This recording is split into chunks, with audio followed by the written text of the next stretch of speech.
Hey guys, I don't know if you can hear this, but there's the clanking of pots and pans outside, and it's part of the student protests that are going on in our city. They've had 30 days straight of nightly protests, and the students have been on strike for over 100 days now. It's basically over tuition rise that's happened. There's been a freeze on tuition for 5 years in this city, in this province rather. Sorry, and students were very upset, to say the least, about the price that were being raised on them. I'm fed up. A lot of people are fed up with the protests. The government's tried to do some countermeasures to stop the protesting, or at least stop the violence, because it was getting really nasty at night. Police cars being set on fire, windows being shattered, people in restaurants and bars along the downtown core. The patrons are afraid to come out. They don't want to come out. The tourists don't want to come out. They're losing business already for tourism. We have the Grand Prix weekend coming up soon. A jazz festival just for left after that. So the city's worried that it'll scare tourists off. And apparently there has been some cancellations as a direct result of the protesting from some bigger companies that were supposed to set up for the Grand Prix. We can't afford to lose revenue in the city.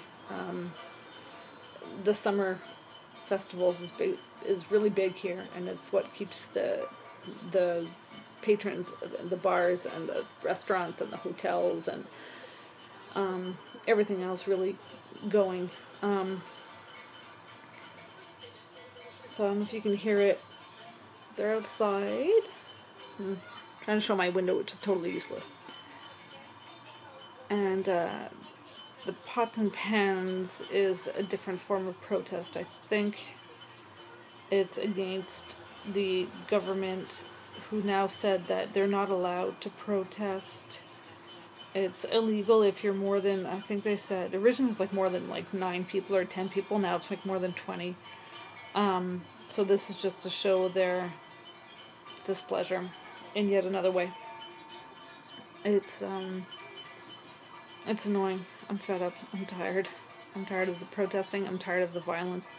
And it's not all students that are violent. It's a lot of the time the hooligans that come out and use it to their advantage to be able to, turn situations ugly. There's two or three big student groups, and they all have their main leaders, and one of their leaders is going to be in a lot of trouble. And it's just gone crazy. And it's loud. And now they're going off, I hope. I don't know. There's a lot of them. I just hope it ends soon, because we can't take anymore. So yeah, the students haven't been to school in over 100 days. Classes have been canceled. People who are supposed to be graduating aren't. People who are supposed to be entering university, because we have a cégep system, which is 2 years after high school. We do 2 years. And then we go to university for 3. Where our high school goes to grade 11. And then you do 2 years of cégep. That's only in Quebec, not the rest of Canada. It's just Quebec. So all these cégep students who are supposed to be going to university will not be going in the fall if this doesn't resolve soon. There are students who did want to go back to class, and they were barred by these protesters. They went to court to get an injunction so they could return to school, which they got, but they were still not allowed because they couldn't cross the picket line. And it's not all schools that are on strike. It's mainly the French school system, not so much the English. The English cégeps and English universities, which there aren't very many compared to the Quebec. I think Montreal is one of the few that has English cégeps, and the English universities here, there's 2 of them. So it's a little crazy. I'm not totally sympathetic to their plight as well, because we have the lowest tuition in all of Canada. And Canada has lower tuition than the US.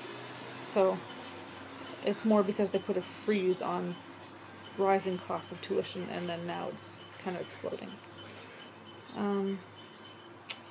So yeah, we've had a few nights of really, really, really loud protesting, and I'm not even in the downtown core. I'm in the west end of the city, but they come down some of the main streets every once in a while just to, rabble-rouse and gain sympathy, and a lot of Montrealers just aren't sympathetic anymore. We're fed up. Anyway, I'm going to make another part to this video in a minute, and put them together. Talk to you later. Bye. Okay, so this is part 2. This is the real reason I was going to actually upload a video, and then the protesters kind of got going outside, so I thought I'd do my little rant on that. Yeah, sorry about that. I have a friend who also has transverse myelitis, and she got it, I think, 2 years after I did. I didn't know her at the time. We met after because of this. We were also sort of co-workers in a weird way. I worked at one hospital, she works at another one, sort of in the same area though. She was like a research coordinator. And as you guys know, if you've been following my videos, I use a wheelchair. I also use KFO, orthotic on orthesis on my left leg because it's still pretty much paralyzed, and I walk with a cane or crutches or whatever. She was initially paralyzed, like me, but she recovered enough that she's actually running marathons. I find a lot of the time she just doesn't get it.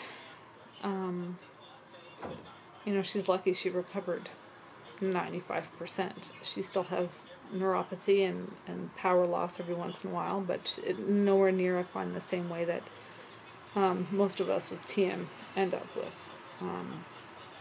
Only 1/3 of people recover, said completely. So it's a little frustrating to say the least. I had posted on my Facebook wall, I don't know, a couple days ago, that I was excited to be getting my new wheelchair on May 29th because I've been counting down for like 2 months. And she had written on my post that she hoped I wouldn't have to use it. While I understand what she means, I didn't really appreciate the comments that she wrote after when I had said, well, I need it for, the mall or going on vacation or around the apartment to save energy and stuff. And she wrote, yeah, but you always have to stay positive, and one day you won't need it. And, while that would be in an ideal world, I've had TM for 8 years, and my body has progressively broken down to the point where I have severe pain in my hip and my back, and I end up with like narcotic pain medication that doesn't always take the edge off, let alone take away the pain, right? So I had written that, while that would be great in an ideal world, the reality is this, and I have to face up to that. And she just kept posting comments after that, and I wanted to shake her and just tell her to shut up, And it's not fair. It's like sort of not like minimizing my feelings and my reality and what I go through. So I ended up writing a longer comment, sort of explaining why I needed it and why this was the reality, and what would come of it. And she apologized. She said, she didn't mean to rile me up. And again, that term kind of made me mad because,